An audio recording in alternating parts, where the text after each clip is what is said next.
It's the Jim and Terry Show without my good friend Jim in the hot seat. And Jim, who's wishing you well.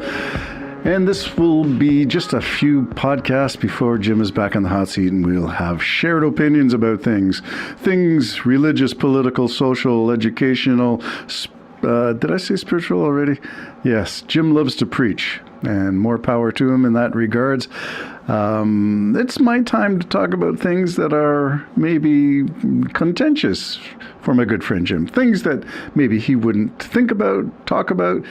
So it's the Terry Show. Free to roam, free to do stuff, and free to talk about things. So let's talk about one of the things that is still going on. There will be two parts to this, I think. This is the first one, so I'm going to take my cue from a website by former congressman, Democratic congressman, Denver Riggleman. Actually, I think he was a Republican, but he worked on the Intelligence Committee, and he has credentials which he will share in this little clip. What's going on? Well, this week we saw Trump's former spiritual advisor, a guy who was praying for Trump, arrested and charged with sexual assault of a 12-year-old, of a minor. And it goes without saying that this is a little bit of irony, because for the longest time, in fact, for the last 8 years or longer, we've been hearing from QAnon and other conspiracy theories of the pedophile cabal that Hillary Clinton was running in the basement of a pizza shop. And some people took that seriously and went out, tried to attack the pizza store. There were other occasions where people with guns were trying to intercept pedophile rings on the road and run them off. People, vigilantes, taking what QAnon, what Trump are saying and spreading seriously. And when they talk about January 6th, it's the same thing. If Trump told them, see you at the Capitol, it'll be wild, that really means see you at the Capitol, it will be wild. Take them at their word for it. Here is former Congressman Denver Riggleman, somebody who I follow because he seems to be able to cut to the chase and talk about things from someone who does, what do they call it? Intelligence analysis. So he's an analyst and goes to the data. And the data points to things that you don't want to necessarily think about too much, but data is data. It doesn't lie. It can be manipulated, massaged, but the data itself, the raw information, raw intelligence is worth listening to. This is from a podcast called The Company of the Sane, COTS, Company of the Sane. Here we go. This is probably my most disturbing Coalition of Sane COTS take, hashtag COTS. I'm Denver Riggleman, former congressman from Virginia, former senior technical advisor for the January 6th committee, and former NSA and Air Force intelligence officer. And I'm here today to talk about this bizarre projection and accusations from certain members of the GOP and MAGA about Democrats, independents, and rhinos that somehow are part of a globalist cabal that likes to molest and kill children and use their blood to make a substance called adrenochrome to inject into our veins as a sort of fountain of youth. And actually with the Save Our Children hashtag that QAnon pushed, and the fact that many of these people who are accusatory or spreading these conspiracy theories are in fact pedophiles and sexual criminals, rapists, some of the worst human beings in mankind and has ever produced, honestly. Because I'm talking about Pastor Robert Morris from the Gateway Church in Dallas, Texas, who is accused and admitted to just fondling, a 12-year-old when he was 20.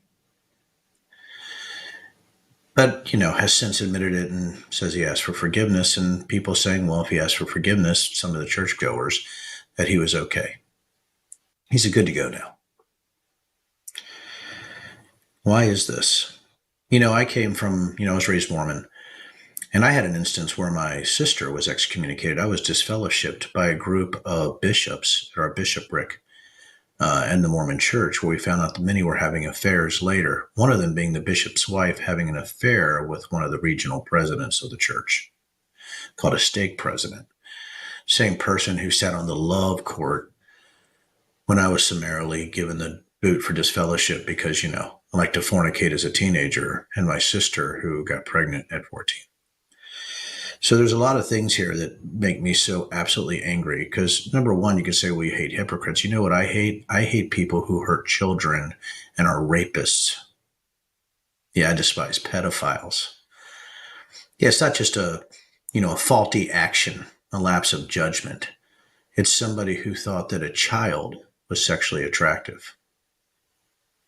Now, you can say, well, that's interesting. Never seems like there's a lot of Republicans lately, especially on the church side, that seem to be actually convicted or accused or admit to these type of sexual crimes, and are well above sexual peccadillos. This isn't people acting out as furries, consenting adults. These are people who seem to have a thing for children. It seems to be an epidemic. And I'm not talking about an epidemic, amongst all parties. Listen, sexual crimes are not party specific, right? Democrats, independents, Republicans, anybody who self-identifies as a party does these type of crimes. What I'm talking about is the accusatory nature of conspiracy theorists from the GOP side who seem to be the ones actually engaging in such crimes. By the way, Robert Morris was a spiritual advisor to Donald Trump. Also, let's go down this line, is that a lot of these evangelicals are supporting somebody who self-professed to grab women by the pussy and has been sexual liable for sexual assault against E. Jean Carroll. Think about that. Somebody who's been in pictures with Epstein, who's been on the flight logs.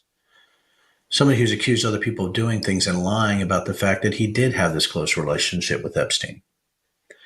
Poor Donald Trump Jr. came out and said his daddy couldn't have done that. Well, you know what? Facts and data are actually the baseline for which the sane and the normal make decisions or adjudicate facts.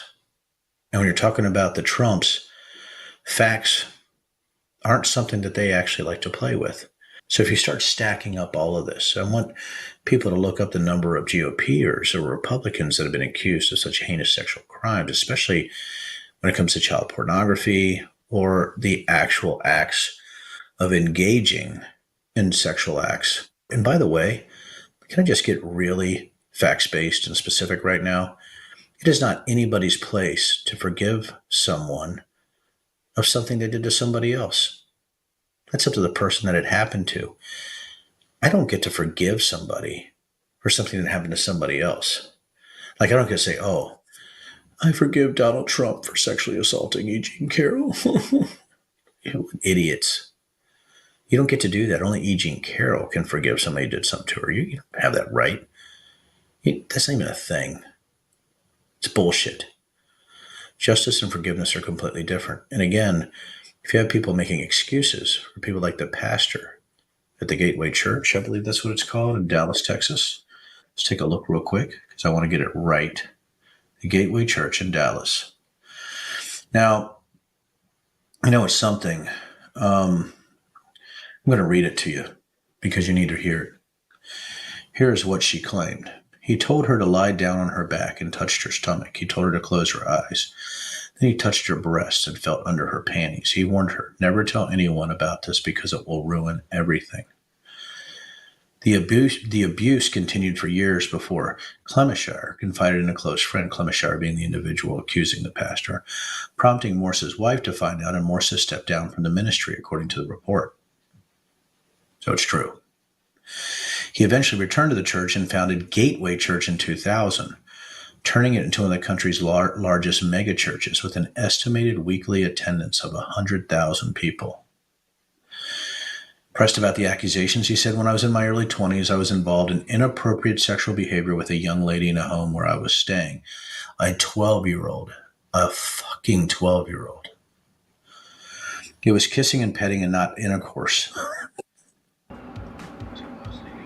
So who else did he do this to? It's not a one-time thing. Okay, let's stop there. Denver Riggleman, you can look him up, former congressman and a Mormon, so a person of faith. and one who seemed to be victimized by his own churches, hypocrisy regarding sexual activity, what's appropriate, what you can be rehabilitated from, and the hypocrisy because the elders, the people who were bishops, were committing some of the worst types of sexual offenses. And I'd like to focus on a few of the things that he said. You can look it up for yourself. I'll put a link below, but it goes like this. That in the church, they have this policy of forgiveness. And as Riggleman pointed out, who is the one to forgive? And I know in a Christian context, they're going to say, well, you've forgiven all because of your faith in Jesus. Well, if you're a repeat offender, did God say, okay, you're forgiven for the first one or the second one? Or is it a question of the 70 times 7?